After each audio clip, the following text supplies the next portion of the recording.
Animal characters are frequently used as platforming mascots as a way to give them a unique moveset or ability, as well as an appealing design.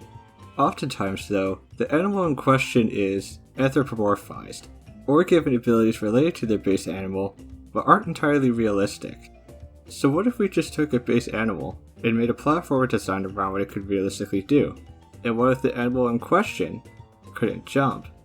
Snake Pass, developed by Sumo Digital and released in 2017, is a physics-based platformer where you play as a snake.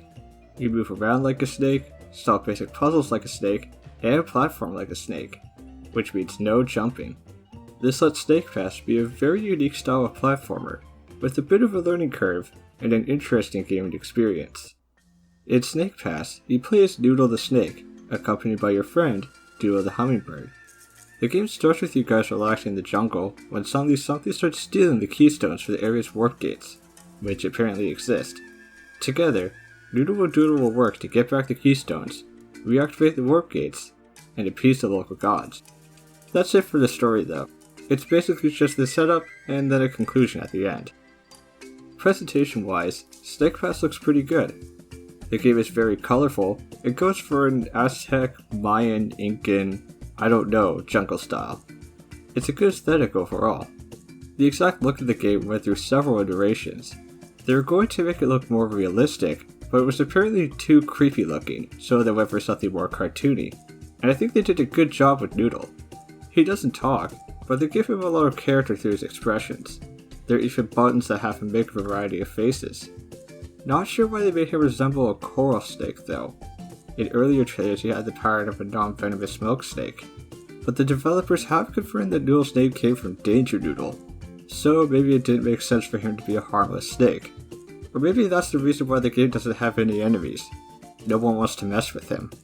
Either way, Noodle's a good looking design, and Doodle looks pretty good too. The music also fits the game really well, with a lot of good jungle themed tracks. Getting into the gameplay, Snake Pass is unique to say the least. Where you would usually use a control stick to move your whole character in the desired direction, here you move Noodle's head. Then you press a separate button to make him move towards that direction, with another button raising his head to go up or down. Using this, you'll find yourself slithering around, with Noodle's body following where his head goes. You really can't control your body at all, though you can hold a button to make Noodle coil harder to hold onto surfaces more tightly. But even then, it's not as easy as it sounds. If you try to go straight, you'll find yourself moving pretty slowly, as to gain any speed, you need to weave left and right, like a snake. You'll find yourself doing a lot of climbing on these bamboo poles, to reach higher areas, or cross gaps. To do this, you'll need to weave and coil around them to keep your grip. This is a physics platformer, and if Noodle's weight isn't properly supported, you'll fall off. This is actually where Doodle comes in. While he doesn't do much, you can have him lift your tail up for you.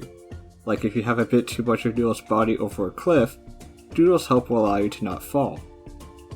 The stationary bamboo poles are pretty easy to get the hang of, but the game will eventually add in poles that move, so you need to quickly go from one to the other, or poles that rotate, so you may be secure one way, but not when it flips you. The game definitely has a learning curve when it comes to figuring out the controls, but I think it works well once you've gotten the hang of it and figure out what you can get away with. The actual game involves you being dropped into a level, with the main goal of finding 3 keystones. Finding 3 keystones, open up the portal, and the level's completed. But there are other collectibles as well, like how each level has 20 bubble things scattered around, usually in easy to see areas. Then there are the Gatekeeper Coins, 5 in each level. Some are just tucked away in hard to see corners, but a bunch of them are put in precarious places that will test your platforming skills. And you can't just grab the coin and then fall. Collectibles are only saved after you reach a checkpoint. It's a little annoying that if you die without reaching a checkpoint, that you have to recollect everything, but the challenge would be completely off if that wasn't the case.